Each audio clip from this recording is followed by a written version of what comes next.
Alors, correction du sujet de bac juin 2019. Donc, l'énoncé, vous l'aviez déjà, donc je vais vous rappeler un tout petit peu les principales idées. Donc, pour se rendre à l'université, Julie peut emprunter deux itinéraires, l'un passant par les routes départementales et l'autre par une voie rapide. Donc, chaque jour, elle a le choix. Soit elle prend une route départementale, soit la voie rapide. Et chaque jour, c'est la même question, elle se pose la même question.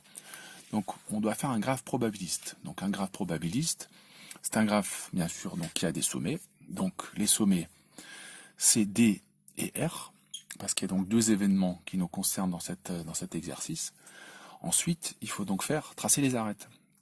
Donc, c'est là que l'énoncé nous donne toutes les informations. Donc, imaginons que un jour, elle ait choisi de prendre une route départementale, on nous dit que la probabilité que le jour d'après, elle prenne une voie rapide, c'est 0,2. Je trace une arête sur laquelle je mets une étiquette et un sens, bien sûr. Et cette étiquette, c'est 0,2. Ensuite, alors, elle peut se dire, ouais, j'ai pris la route départementale hier, je vais reprendre la route départementale. Et en fait, c'est ce qui lui arrive dans 80% des cas. Donc la probabilité est de 0,8. Mais un jour, elle a aussi pu décider de prendre la voie rapide. Et le jour d'après, elle se dit, oh, j'ai pris la voie rapide, mais je vais prendre la route départementale. Et ça, la probabilité que ça se réalise, c'est 0,4. Mais elle peut aussi se dire, aujourd'hui j'ai pris la voie rapide, pardon, je vais reprendre la voie rapide. Et ça arrive dans 60% des cas. Donc voilà, on a un graphe étiqueté, orienté, c'est ce qu'on appelle un graphe probabiliste. Alors probabiliste, parce que les étiquettes sont des probabilités. Alors il y a une petite règle importante, c'est que, par exemple, si un jour elle a pris une route départementale, elle peut soit reprendre une route départementale, soit prendre une voie rapide. Et en fait, la somme des probabilités, ça fait 1. Sauf que si un jour elle a pris la voie rapide, le lendemain elle peut reprendre la voie rapide ou la route départementale. Et là aussi, la somme des probabilités fait 1. Donc voilà pour le graphe probabiliste. Donc ça, ce sera toujours la première question de ce type d'exercice, faire le graphe probabiliste. Bien lire l'énoncé et bien comprendre ce que sont les sommets et ce à quoi représentent les arêtes. Donc deuxième chose, on va donc faire maintenant la matrice de transition. Donc la matrice de transition, alors c'est pas une matrice d'adjacence, par contre, pour la faire, on va fonctionner sur le même principe, on va noter en ligne et en colonne le nom des sommets. Et on va se poser la question, est-ce qu'on peut aller de D à D? Donc en fait, ça veut dire que un jour, elle a pris la route départementale, le jour d'après, elle prend aussi la route départementale. Oui, c'est vrai, donc, et la probabilité que ça arrive, c'est 0,8. Si un jour elle a pris la route départementale, est-ce que elle peut prendre la voie rapide le jour d'après? Oui, c'est là. Et ce sera donc 0,2. Mais si un jour, par exemple, elle a pris la voie rapide, est-ce que le jour d'après elle peut prendre la départementale? Bien sûr. Donc la probabilité c'est 0,4. Mais dernier cas, si un jour elle a pris la voie rapide, est-ce que le jour d'après, est-ce qu'elle peut reprendre la voie rapide? Bien sûr, c'est 0,6. Voilà, et on a donc la matrice de transition. Et on arrive déjà à la question 2, qui nous explique que maintenant on va étudier ce qu'on appelle l'état probabiliste jour après jour. Donc, qu'est-ce que ça veut dire? Ici, on prend un entier n, supérieur ou égal à 1, donc il faut faire attention, des fois c'est n égale 0, ici c'est n égale 1. N égale 1 pour premier jour, n égale 2 pour deuxième jour, n égale 3 troisième jour, etc. Donc qu'est-ce que l'état probabiliste au jour n égale 1? Ça va se noter avec une matrice ligne, que je vais noter P1 pour état probabiliste, numéro 1, jour 1, et elle est égale à D1 et R1. D1, c'est la probabilité qu'elle prenne la route départementale le jour 1. R1, c'est la probabilité qu'elle prenne la voie rapide, le jour 1. Alors si on lit bien l'énoncé, on nous dit, Julie, le premier jour, elle emprunte la voie rapide. Ah, ça veut dire que la probabilité qu'elle emprunte la voie rapide le premier jour, c'est 1. C'est ce qui est dit dans l'énoncé. Donc la probabilité qu'elle prenne la route départementale le premier jour, bah forcément, c'est 0. Voilà, on a l'état probabiliste au jour 1. Donc, question suivante, on va nous demander quel est l'état probabiliste au jour, alors c'est pas au jour 2, hein, c'est moi qui l'ai rajouté, on va nous demander au jour 3. Ben, je vais vous expliquer d'abord comment on fait pour trouver au jour 2. Alors on sait ce qu'elle a pris comme chemin le premier jour, et on sait aussi, on a la probabilité, les probabilités qu'elle prenne la voie rapide ou la route départementale au jour suivant, en fonction de ce qu'elle a pris le jour précédent. Et c'est là qu'il y a une petite formule qui dit que l'état probabiliste le jour suivant, c'est l'état probabiliste du jour précédent multiplié par la matrice de transition. Donc nous, ce qu'on cherche, c'est l'état probabiliste au jour numéro 2, ce qui se note donc de la même manière que pour l'état probabiliste du jour 1. Donc, probabilité qu'elle prenne la route départementale le jour d'après, le jour 2, ou probabilité qu'elle prenne la voie rapide le jour 2. Donc, petite formule appliquée, voilà, donc P2, état probabiliste jour numéro 2, c'est l'état probabiliste du jour 1 fois la matrice M. J'ai P1, c'est 0,1. J'ai la matrice de transition, il ne me reste plus qu'à faire la multiplication. Donc on multiplie deux matrices, donc c'est ligne par colonne, hein, donc 0 fois 0,8 plus 1 fois 0,4, ce que j'ai noté ici. Et idem, donc 0 fois 0,2 plus 1 fois 0,6, ce qu'on retrouve ici. Voilà, et on a donc 0,4, 0,6. Alors que veut dire ce 0,4, ce 0,6 ? La probabilité que Julie prenne la route départementale le jour numéro 2, c'est de 0,4. Donc elle a 40% de chance de prendre la route départementale le second jour. Donc maintenant on va attaquer le jour numéro 3.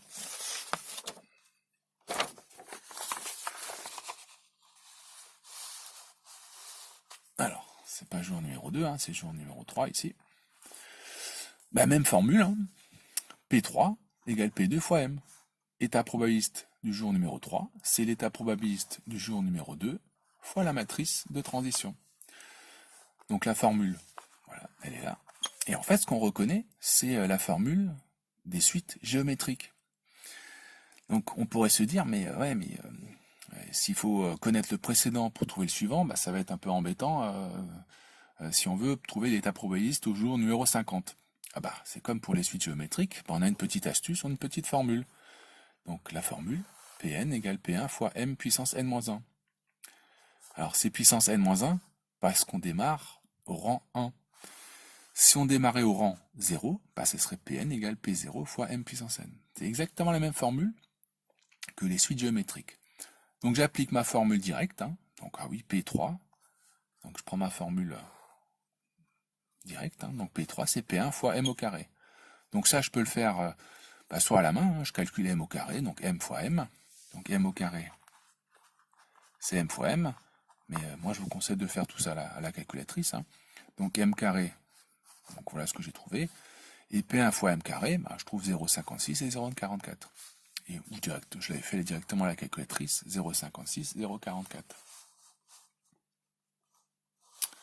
Voilà ce qu'on voit ici. Et donc la question était, c'était en déduire la probabilité que Julie emprunte les routes départementales le troisième jour. Alors les routes départementales, donc c'est ici, donc c'est D3 et CGR3. Donc ce qui m'intéresse, c'est ce nombre-là. C'est la probabilité qu'elle emprunte la route départementale le jour 3. D3 faut 0,56. Donc il y a 56% de chance qu'elle prenne la route départementale au jour numéro 3. Donc voilà un petit résumé. Alors, maintenant on va s'attaquer à la dernière partie du cours, c'est ce qu'on appelle l'état stable. Donc l'état stable, c'est un truc un peu, c'est pas très méchant, il y a une partie un peu technique, vous verrez. Alors, qu'est-ce que c'est un état stable? Alors on peut se poser la question, mais voilà, on a l'état probabiliste au jour numéro 1, 2, 3, 4, 5, 6, 7, 8, on peut calculer l'état probabiliste à n'importe quel jour, vu qu'on a une formule. Voilà, la formule elle est là. Donc on peut se poser la question, voilà, au 10e jour. Qu'est-ce qu'elle va faire au 10e jour? Au 1000e jour, au 153 millionième, 456 732e jour, voilà, on peut calculer son état probabiliste. Puis on se dit, alors, elle va peut-être, à un moment donné, elle va peut-être avoir un comportement, on va dire, stable. Alors ça veut dire quoi, stable? Bon, bah, si on fait une espèce de statistique sur toute l'année, on se rend compte que, ah bah oui, elle a à peu près toujours, au début, elle faisait un peu n'importe quoi, elle prenait soit la voie rapide, soit la route départementale, et puis d'un coup, ça se stabilise. Du style, voilà, bon, elle prend, dans 40% des cas, on se rend compte qu'elle prend la voie rapide, dans 60% des cas, la route départementale. J'en sais rien, on verra ça à la fin, ce que c'est la vraie réponse. Bah ça, c'est ce qu'on appelle l'état stable. L'état stable, c'est, voilà, c'est au final, bon, elle aura toujours le même comportement d'un jour à l'autre. Voilà, elle choisira autant la voie rapide que la route départementale avec une probabilité à déterminer. Donc cet état stable, bah, on l'appelle pas P1, P2, P3, P4 parce que c'est pas à un jour donné. On l'appelle P. Et cet état stable P, bah, il a deux composantes, hein, donc X, ce que j'appelle X et Y. X, ça correspond à la probabilité qu'elle prenne la route départementale, et Y à la probabilité qu'elle prenne la voie rapide. Donc j'aurais pu les appeler D et R. Voilà, vous verrez dans beaucoup d'exercices, ils prennent les lettres qui correspondent au sommet. Donc, alors ce qu'on sait déjà, bah, c'est que la probabilité fait 1. La somme des probabilités fait 1. X plus Y, ça fait 1. Ce qui était le cas depuis le début. Hein. Donc, si on regarde ici, on a 0,56 plus 0,44. Ça fait bien 1. Alors, il y a une petite formule qui dit que bah, si cet état stable existe, donc si cette matrice P existe, alors elle vérifie P égale P fois M. Voilà, donc voilà ce qu'il faut apprendre. Alors, comment on utilise ce truc-là? Bah, on va écrire cette formule, on va la traduire en termes de matrice. La matrice P, c'est XY, donc la matrice XY est égale à la matrice XY fois la matrice de transition. Donc ça, c'est la matrice de transition. Et donc je me retrouve avec une espèce d'équation de matrice. Donc je vais vous montrer comment on va résoudre ça.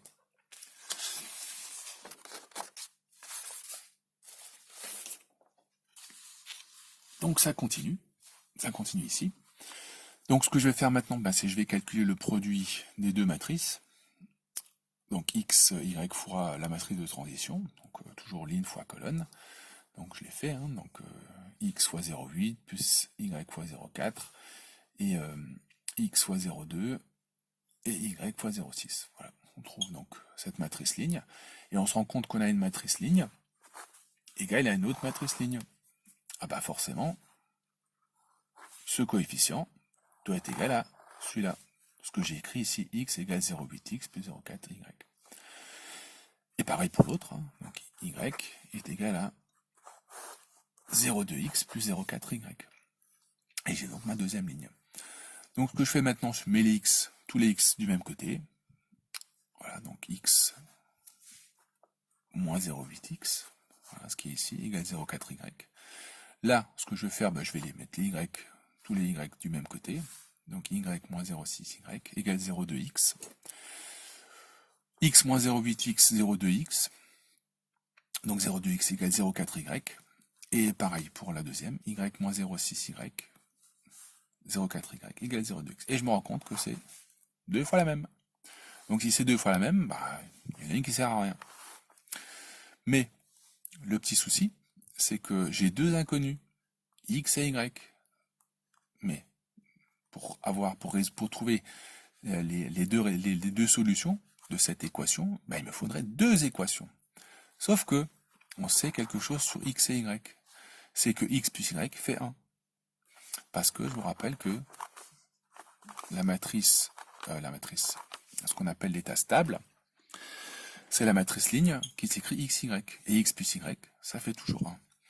Donc je prends les deux équations, je les mets ensemble, et je me retrouve avec un système de deux équations à deux inconnus.